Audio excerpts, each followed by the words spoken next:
زورین نظامانی کے آرٹیکل کا بڑا چرچا ہے.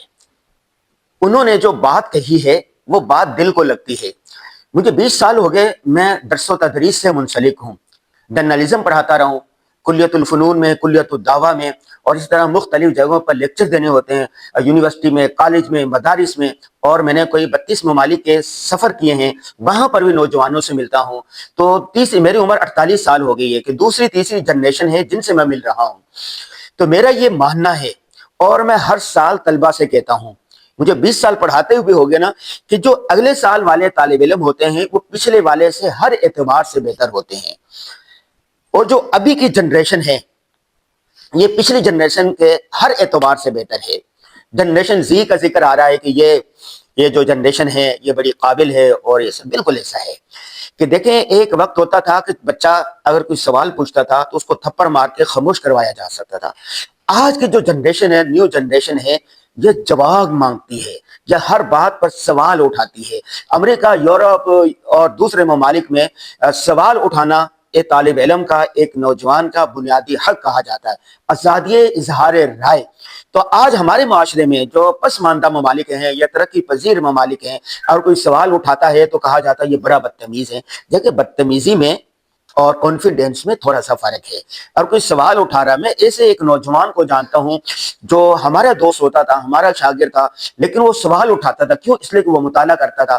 کئی اہل علم نے جب ان کے سوالوں کا جواب نہ دیا تو وہ چلے گیا، دوسری جگہ پر چلے گیا، دوسرے لوگوں کے ساتھ جا کر مل گیا. تو آج کی جو جنریشن ہے یہ سوال اٹھاتی ہے. ہمیں چاہیے کہ ان کا تسلی بخش جواب دیں، علم میں جواب دیں، اور جواب دینے میں غصے مت ہوں.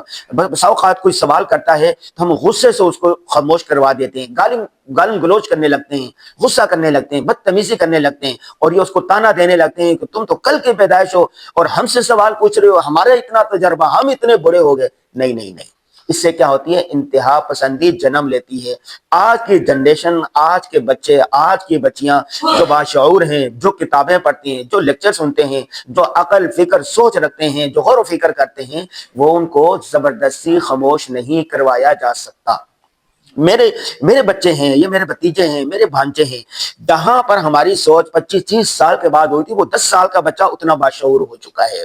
تو یہ جو شعور آنا ہے یہ اچھی چیز ہے. ہمیں ذکر قرآن پاک میں بتایا گیا افلا یتدبرون القرآن، تم غور و فکر کیوں نہیں کرتے؟ کائنات میں غور و فکر کیوں نہیں کرتے؟ قرآن میں غور و فکر کیوں نہیں؟ چیزوں میں غور و فکر کیوں نہیں کرتے؟ ایک آدمی ہے، ایک نوجوان ہے جو غور و فکر تدبر کرتا ہے، اور دوسرا آدمی ہے جو اندھی تقلید کرتا ہے. ان دونوں آدمی میں بہت فرق ہے. تو نظامانی صاحب نے جو مضمون لکھا انہوں نے یہی کہا کہ آج کی جنریشن کو آپ غصے سے، آپ ڈنڈے سے، آپ گالم گلوچ دے کے خاموش نہیں کروا سکتے. یہ جو دور ہے یہ علم کا دور ہے، تحقیق کا دور ہے، ریسرچ کا دور ہے. تو اگر کوئی نوجوان سوال اٹھاتا ہے تو ان کے سوالات کے جوابات دینے چاہیے. میں خود استاد ہوں، کنٹینٹ رائٹنگ پڑھاتا ہوں، اور 20 سال ہو گئے ہیں میں کورس کرواتا ہوں کہ بولنا اور لکھنا آنا چاہیے. اور سوشل میڈیا کے آنے کے بعد امریکی صدر ٹرمپ، ترکی کے صدر، پاکستان کے صدر، اور ایک شکارپور میں بیٹھا ہوا نوجوان ابلاغ کے اعتبار سے، اپنی بات دوسروں تک پہنچانے کے اعتبار سے برابر ہو چکا. اس کے پاس بھی سوشل میڈیا، امریکی صدر ٹرمپ وہ بھی ٹویٹ کرتا ہے، آپ بھی ٹویٹر پر اکاؤنٹ بنا کے اپنی بات دوسروں تک پہنچا سکتے ہیں. آج کے دور میں کسی پر دھونس دھمکی کے ساتھ جبرن خاموش نہیں کروایا جا سکتا. بول کے لب ہیں آزاد تیرے. ہمیں چاہیے کہ ہم نوجوانوں کو آزادی دیں، لیکن ان کو آزادی کے ساتھ، اظہار رائے کے ساتھ یہ بتائیں کہ ادب بھی ملحوظ رکھنا ہے آپ نے. ٹھیک ہے، ادب سکھائیں، اختلاف رائے کیسے کرنا ہے اس کا طریقہ سکھائیں، اس کو علم دیں، کتاب پڑھنے کا اس کا طریقہ بتائیں کہ کتاب پڑھنی ہے. جو دو ترقی یافتہ قومیں ہیں، مہذب قومیں ہیں، وہ ریسرچ کرتی ہیں، تحقیق کرتی ہیں، کتاب پڑھتے ہیں، اور استاد کے ساتھ ادب ملحوظ رکھتے ہوئے اختلاف کرتے ہیں. ہمارے بعض لوگ ایسے ہیں کہ جو اختلاف کے اندر ادب کا دائرہ کار پھلانگ جاتے ہیں، ادب کے دائرے کار کو ملحوظ نہیں رکھتے. ایسا نہیں کرنا چاہیے. گالم گلوچ نہیں دینے چاہیے، بدتمیزی نہیں کرنی چاہیے، بد تہذیبی نہیں کرنی. ادب کے دائرے میں رہتے ہوئے سوال کرنا چاہیے. اور بڑوں کو چاہیے، پرانی جنریشن کو چاہیے کہ سوال کا جواب دیں. قوم جواب مانگتی ہے، نئی جنریشن جواب مانگتی ہے، جنریشن جواب مانگتی ہے، جنریشن زی جواب مانگتی ہے.